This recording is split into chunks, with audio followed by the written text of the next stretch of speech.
Hello and welcome to the first edition of Dinks and Drinks with Downtown Logan Brown. I'm DTLB, and this is Dinks and Drinks. You might be asking yourself, what is this? Well, there's a lot of fine folks out there doing paddle reviews. They love to get nerdy with the numbers and the data, stuff that I really just don't understand. So I thought, hey, maybe I could lend a hand here and give you an honest review from an average Joe.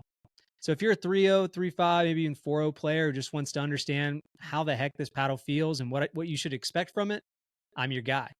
And I also like to have a little bit of fun. So I thought, hey, with every paddle I review, I'm going to go ahead and toss in a signature drink that I think matches that paddle. Today, we're going to be reviewing the Loco from Bread Butter. But first, I realize maybe what I'm wearing isn't appropriate for this. So let's change things up a little bit. Ah, that's better. Yes. Where were we? So we were talking Dinks and Drinks. All right. So as you know by now, we're talking about the Bread and Butter Loco paddle. But there's also a drinking portion to this because let's have some fun, people. This isn't all about math and equations, swing weights and twist weights. Sometimes you just got to kick back and relax after a nice day of pickles. So today's drink, one of my favorites at the bar, this is called the Mexican ashtray. Kind of want to cue up that B-roll of the Mexican ashtray so you can get a good look of it. We're going to get through how to make the Mexican ashtray so you can take it to your friends. All you need is a 6-pack of cerveza, a few friends, unless you want to drink them all yourself, some hot sauce, which we'll talk about in just a moment, some Cajun seasoning, and a little bit of lime, and you're all set. So first, let's get into the paddle and notes why you're here. I like this paddle. First and foremost, this is probably going to become my daily driver. In case you didn't know, my daily driver right now is the Bread and Butter Filth. Used to play with Carbon before thermoforming came around. I also bought a Carbon 1X. So I played with that, the Power Series. But I really liked the Filth, and that's what I went with. So I was really excited when Doug told me that he was coming out with a hybrid-shaped paddle. But let's talk about what the heck hybrid-shaped is and why you should care. So here's what I like about it, and here's why you should care about this paddle right now. Number one, hybrid shape. Now, I'm going to steal a little bit from Chris Olson here, who likes to make sure that people know what a hybrid shape even is, because it's not just paddles with this here curved top. No, it actually has to do with a hybrid shape of the width of the paddle. So if an elongated paddle like the Filth has a 7.5-inch width to it, all the way to the top, right? Just one big rectangle. Now, with the Loco, you can kind of tell there's this wing shape, right? So it's starting to get a little wider as we get to the top. That's because down here, corner to corner, we're talking about 7.5 inches. But up here at these corners, I think that the specs are 7.7 or 7.8. So it gets a little wider. It flares out as we get towards the top. Now, what really excites me about this is, number one, a really, really fun pickleball brand just came out with a hybrid shape paddle that I am excited to play with. And two, really the best hybrid shape paddle I think on the market to date. This was Braden and I's top paddle for 2023 was the 6.0 double black diamond, right? And that was a really hard paddle to get for a long time. It's at a $180 price point. So really good guys, nothing against double black diamond or 6.0, but I'm really excited for this Loco to come out at a price point at $165. And it's just a brand that I can really get behind because I'm a fun loving guy. Likes to kick back after a nice relaxing night of pickle, getting his butt kicked, and crack open a beer or two with some friends. So I think it's a bit what Doug would tell you his motto of life is as well. So let's talk about some things that make this hybrid shape really good and potentially something you want to be aware of before buying it or once you're out there on the court hitting with it.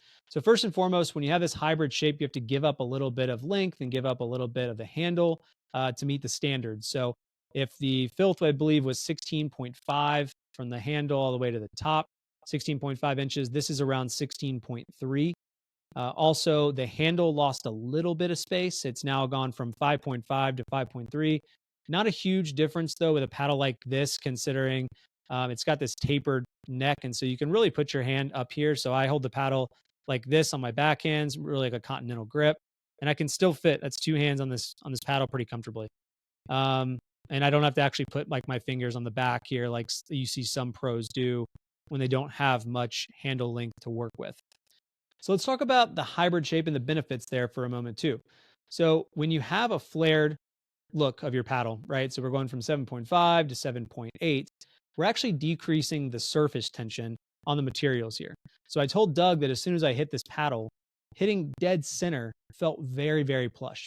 Dare I say, buttery. And he responded back to me and said, yeah, that's actually nothing we did to the core, nothing we did to the face material itself. It actually just has to do with taking surface tension away, which is creating a more plush feel right in the center, which I thought at first was a little jarring because I was like, where did I just hit that ball? It's almost like I lost it in the center of the paddle, but the ball came off exactly the way I wanted it to. It felt really, really good. I just wasn't expecting it because on the filth, I feel like I'm getting a lot of feedback everywhere on the paddle. Like feedback meaning vibrations, right? So like even if I hit dead center, I kind of know what dead center feels like. And when you hit this dead center and plush on like a dink, for example, it feels very soft, even though you are getting really good reaction off the ball. There was never a time where I felt like a pop or an overhead or a counter or an overhead like was losing pop. Um, but you almost didn't get that feel, that jarring feel in your forearm or hand like I was used to.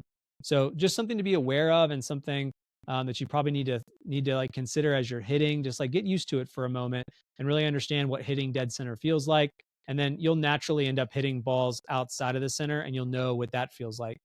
I would say one thing that's also great about this paddle comparatively is the reduced swing weight. But I will tell you that it feels lighter, even though the total weight of the paddle comes in around the same. It's like 8 ounces. Um, I really felt like it was whippier and speedier in my hand.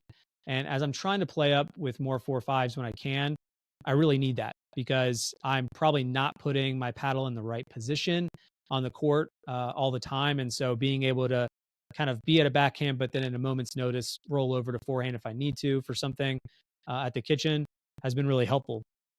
So I would say that that's something that a reason maybe I would pick the filth or I would pick the Loco over the filth is because I would like to have the faster hands. And I think this gives it to you.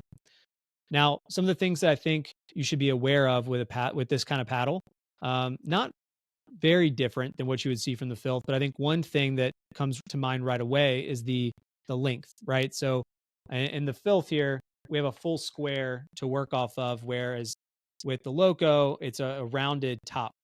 Now, I know you shouldn't be hitting the ball in these areas, but I'll tell you, as a guy like me, just an average Joe, which is what you're here for, I do.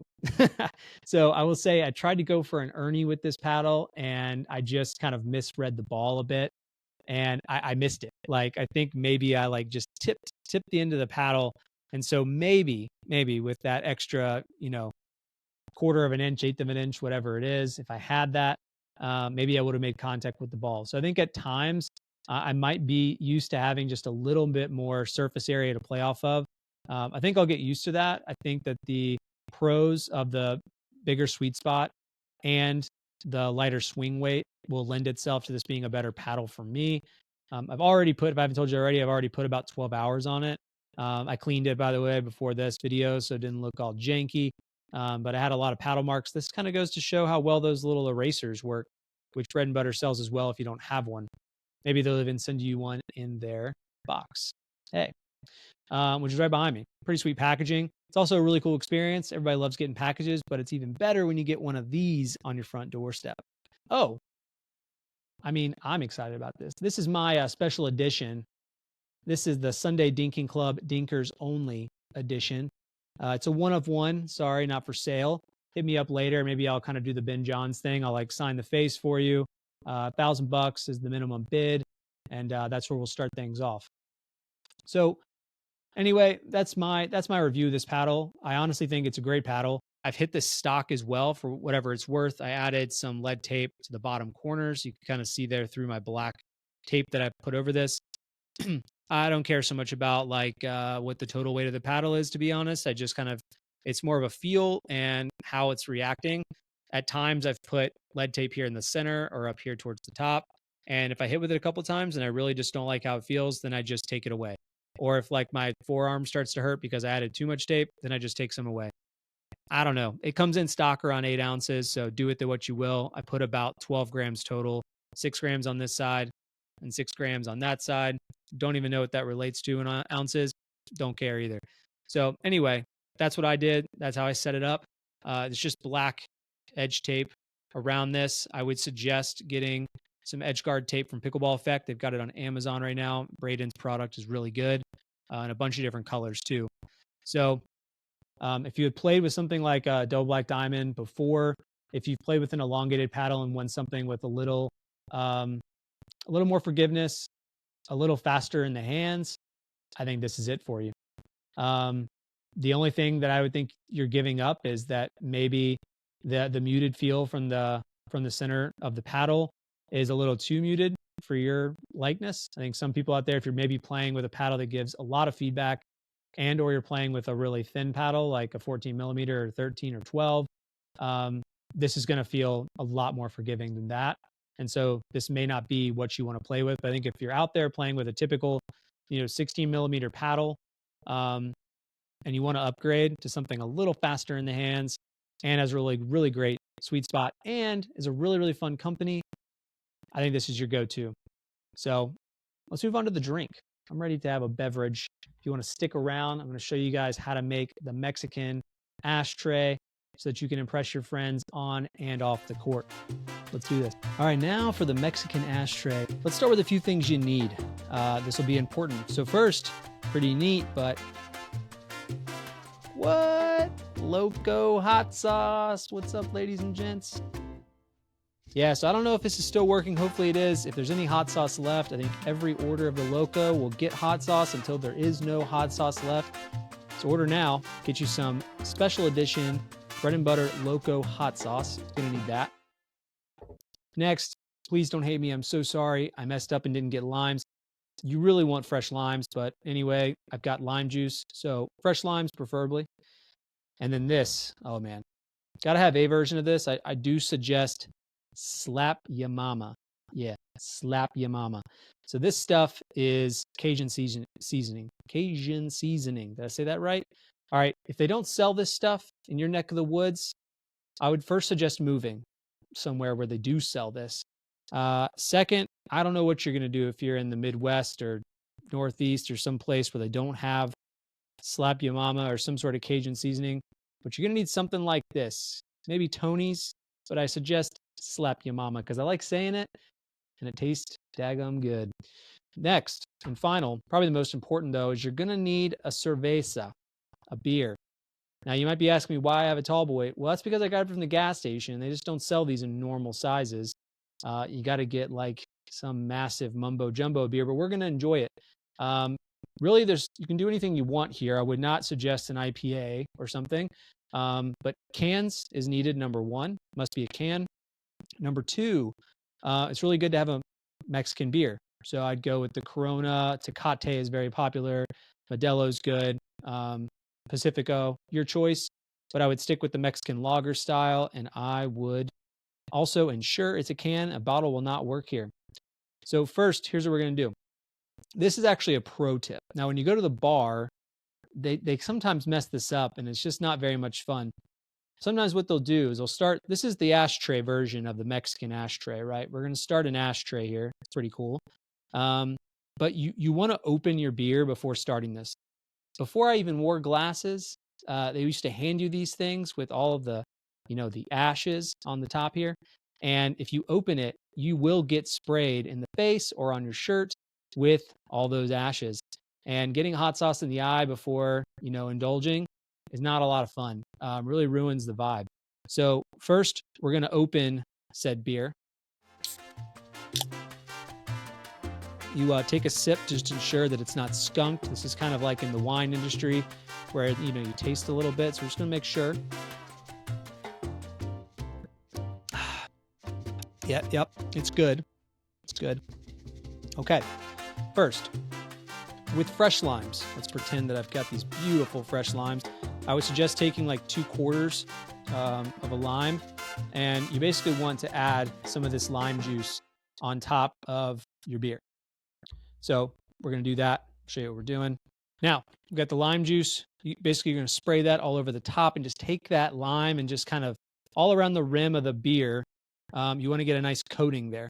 The point of that is because we want the ashes, which is the slap ya mamas, we want that to stick all over the rim of the beer can here.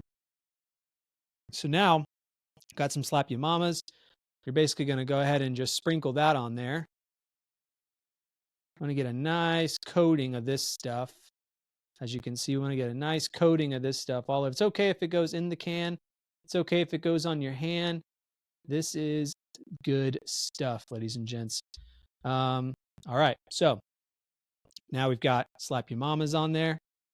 Final thing here, we're going to go ahead and add some Loco hot sauce. I forgot what they chose. This says garlic, but that sounds pretty good. So now we're going to add some garlic hot sauce to the top here. So you just want, I mean, really, this is all for taste. But if you like it spicy, I don't know how runny this is. Oh, it's not that bad. Oh, yeah. Okay. So now we got some hot sauce on there. Now you've got yourself a Mexican ashtray, people. This is going to hit you in the face. I would suggest probably starting small. Maybe not going too crazy right out of the gate. But yeah, this is what's up, man. This is a great beer. I think this goes right alongside the Loco. I'd say pack you a 6-pack of these. Take your minimal ingredients. Go play some pickleball. Share with some friends. Cheers, folks.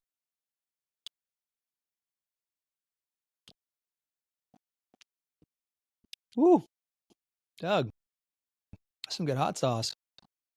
Man. All right, folks. That's it. I'm going to go drink this beer now. Later.